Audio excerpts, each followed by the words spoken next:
안녕, 축복합니다. 우리 중고등부 친구 여러분.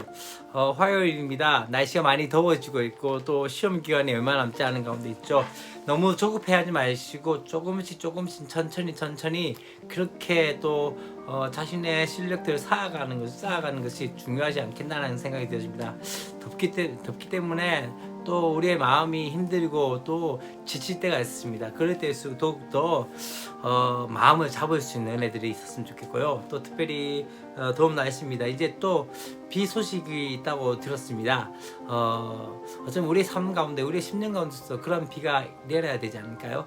가물어져 있고 좀 짝짝 갈라져 버린 마음의 그 땅 가운데 우리 가운데 성령으로 인해서 부어지는 그 단비의 역사들, 그 은혜들이 있음을 통해서 우리 가운데 촉촉하게 적셔지는 은혜들이 있었으면 좋지 않겠나라는 생각이 들어집니다. 오늘도 우리가 하나님 말씀을 함께 묵상할 텐데, 계속적으로 우리는 지금 유다의 왕들에 대해서 하나씩 역대하의 말씀을 통해서 우리가 함께 지금 나누고 있는 가운데 있습니다.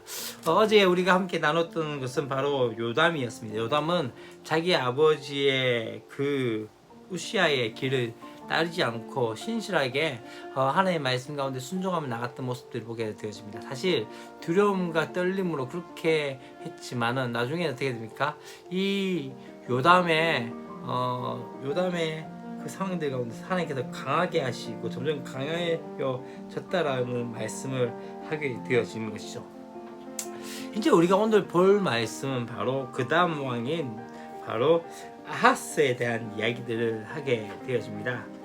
아하스에 대해서 성경은 어떻게 이야기하고 있습니까? 이렇게 이야기하고 있습니다. 아하스가 왕위에 오를 때 나이가 20세라 예루살렘에서 16년 동안 다스렸으나 그의 조상 다윗과 같지 아니하여 여호와 보시기에 정직하게 행하지 아니하고 이렇게 말씀하고 있고, 뒤에도 이스라엘 왕들의 길로 행하여 바알들의 우상을 부어 만들고 라고 말씀하면서 그의 어떤 치력에 대해서 또는 그의 통치에 대해서 나쁘게 이야기하는 것들을 보게 되어집니다.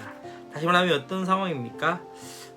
다시 한번 이 요담의 아들 아하스 왕은 하나님을 떠나서 우상에게로 가는 그 모습들을 보게 되어지고, 이 유다는 이제 서서히 이제 이 모든 나라 가운데 우상 숭배의 천지가 되어지는 그런 모습들을 보게 되어집니다.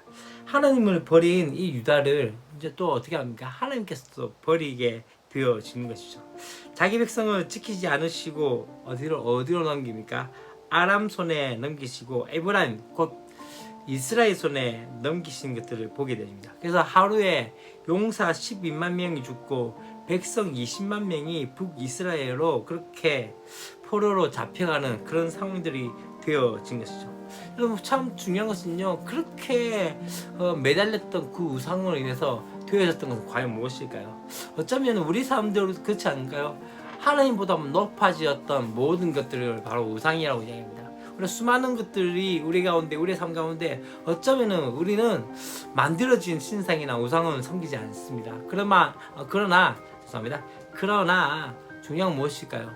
어쩌면 우리 안에 하나님보다 더 귀중히 여기고 소중히 여기고 또 하나님보다 더 높아진 것들이 있다면 그것이 우상이 아닐까요? 우리가 집착하고 있는 것들, 또 우리가 계속적으로 그렇게 무엇인가 따르고자 하고 있는 많은 것들, 하나님 외에 다른 것들을, 그것을 다 우상이라고 말하고 있는 거죠. 오늘 이 아하스 왕은 이 우상으로 인해서 용사 12만 명뿐만 아니라 백성들이 20만 명이 잡혀가고, 또한 그 가운데 나라가 거의 풍지박살이 되어지는 그 모습들을 보게 되어집니다. 이제 그런 상황 가운데서 이제 다시 한번 이 유다 사람 20만 명을 포로로 끌고 오는 그 북이스라엘 군대를 선지자 오뎃이 가로막는 상황이 되어집니다. 그리고 이 승리가 이스라엘이 잘해서가 아니라 유다를 심판하시려고 하나님께서 어떻게 바로 허락하신 그런 승리임을 알게 하신 거죠.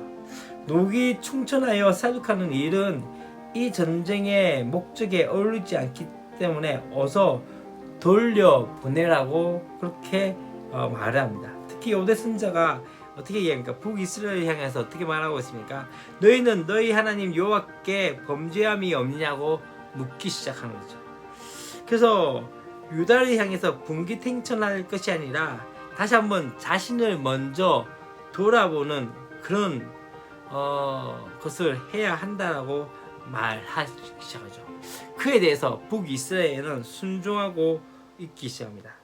포로가 아니라 이 유다에 대해서 바로 형제요 대우하여 돌려보내는 그 이들이 되어졌던 것이죠. 사실 이 북이스라엘은 신앙의 정통성을 상실한 그런 상황이었습니다. 그럼에도 불구하고 참 중요한 것은 그런 상황 가운데서도 하나님께서는 이곳에 여전히 하나님의 선지자가 있게 만드셨고 하나님의 사람도 여전히 있었다는 것을 우리가 기억해야 하는 거죠. 곧 무엇입니까? 유다라고 모두 구원을 얻는 것이 아니듯이 어쩌면은 북이스라엘 안에서도 구원의 가능성에서 무조건 배제되는 것들은 아닌 것을 보게 되어집니다. 이로 인해서 우리가 함께 봐야 할 것은 무엇일까요? 바로 하나님의 백성과 하나님의 백성의 삶들이 어떻게 될지 우리는 고민해야 됩니다. 사실 코로나로 인해서 계속적으로 우리가 교회들이 욕을 얻어먹고 그렇게 좋은 인상을 심어주지 못한 상황 가운데서 예수 믿는다는 것들을 이야기하고 또 교회 다닌다는 것들을 이야기하는 것들이 쉽지 않은 상황 가운데 있습니다. 그럼에도 불구하고 참 중요한 것은 무엇입니까? 바로 그 가운데서도 하나님의 사람이 있다는 것을 기억하셔야 되고 또한 그 가운데서도 하나님의 선지자들이 있었다는 것을 기억하셔야 합니다. 우리의 삶 가운데서도 여러분의 삶 가운데 학교의 삶 가운데서도 그냥 그렇게 숨어 지내고 또한 그리스도인에 대해서 자신이 그러한 정체성이 있는 것에 대해서 밝히지 못한 것이 아니라 내가 있음을 통해서 이 가운데서 하나님의 말씀, 하나님의 통치가 이 가운데 나타나는 것들을 기대하셔야 되지 않을까요? 그래서 오늘 하루의 삶 가운데서 조금은 그렇게 살았으면 좋겠다는 생각이 들습니다. 하나님의 사람으로서 어쩌면은 여러분들이 있는 그곳에 다른 사람들에게 행복을 전해줄 수 있고 즐거움을 줄 수 있는 그런 은혜가 있으면 좋지 않겠나는 생각이 들었습니다. 오늘 하루의 삶 가운데서도 그런 삶을 살아가는 저와 여러분이 되었으면 좋겠습니다. 우리 내일 또 함께 뵙도록 하겠습니다. 안녕.